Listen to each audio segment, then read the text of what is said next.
Rusi Gamma 200 tank enhancer mga tol. Open for orders na po tayo. Yan, nakagawa na tayo ng first product. Pero hindi pa to tapos mga tol. Unfinished pa to. Ikaw pala yan. Ikaw pala yan. Dati pinapanood lang. Sobrang laki na ito.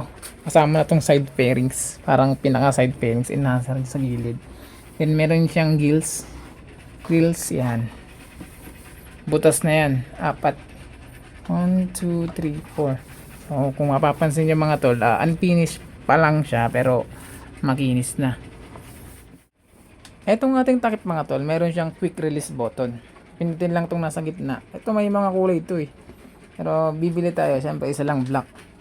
Or depende pa rin sa gusto ng customer. Pinutin natin ito nasa gitna. Yan, angat na siya. Yan. Yan. Kaya ako ginanyan, nilakihan tong ano na to. Itong butas na to. Kasi itong mga tank natin, kung saan saan niya napupunta, may mga tagilid. Basta, kung saan saan na direction na pupunta. Kaya, para mas madali matanggal yung takip. Kaya medyo nilagyan ko ng space. Ito siya sa loob. Ito kasi, hindi pa nga tapos yan. Ayusin pa natin. Then, pag ibabalik, yun lang, iputulak nyo lang. Yun, lock na siya. Yan, ganun lang siya pagbalik mga tol.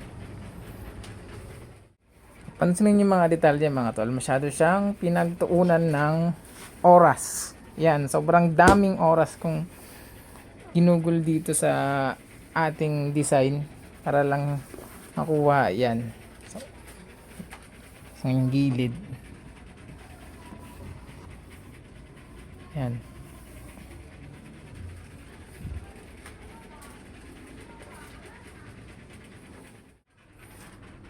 Kung ayaw nyo naman na may butas yung grills, yan. Kaya ito, malambutas kasi makinis pa yan. Hindi ko, binubutas ko lang yan. Ganyan siya pag gusto nyo ng walang butas.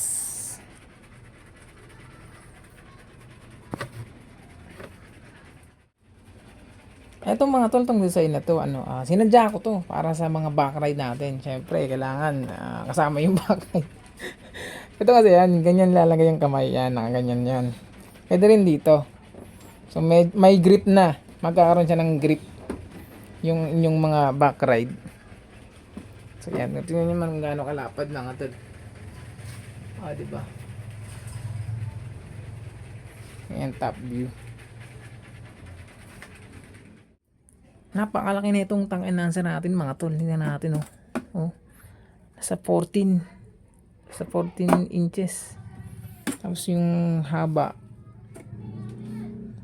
almost 21 or 22 inches. Yan. Ito, check natin mabuti yung design.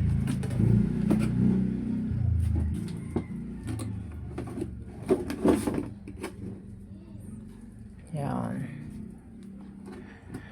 Message lang mga tol sa mga gusto mag-order. Plug and play to mga tol. So yung installation niya napaka-simple lang. Tatanggalin nyo lang itong part na ito nasa harap.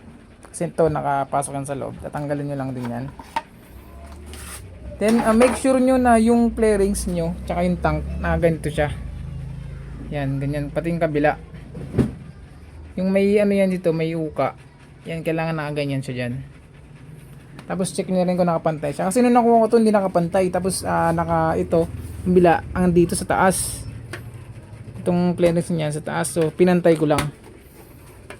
Tapos ito pinantay ko rin kasi yung iba kasi marami na akong mga na testing o na check, iba yung mahaba yung kabila, malit yung kabila. So ayusin nyo na lang. Ito lang naman adjustan yan, ito yung tatlong yan para mapantay-pantay nyo or magalaw-galaw nyo yung inyong mga tank. So dapat ganyan siya. Yan, then tanggalin yung dalawang upuan. Yan. Tapos tanggalin yung tornilyuhan dito. Kasi dito natin yan tutornilyo dito, tsaka yung dito, yung tinanggal dito sa may front fender ng tank. Tapos isasaklob lang.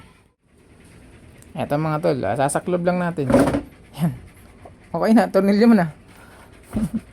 Naayos na, tornilyo mo na. Ayan.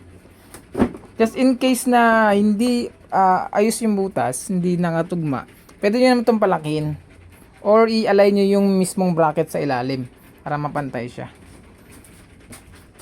Hindi ito, yan, dyan din yan. Tapos sa kabila. So, bali 4 na tornilyo lang yung ilalagay nyo. And tapos nun, hindi nyo na kailangan yung sa harap. Eto, ibenta nyo na. Kasi yun, balik nyo na. Yun, so, sakto pa rin yung tornilyuhan niya. Yan. Yun sa kabila. Yan. Yun. Ayos. Ayos.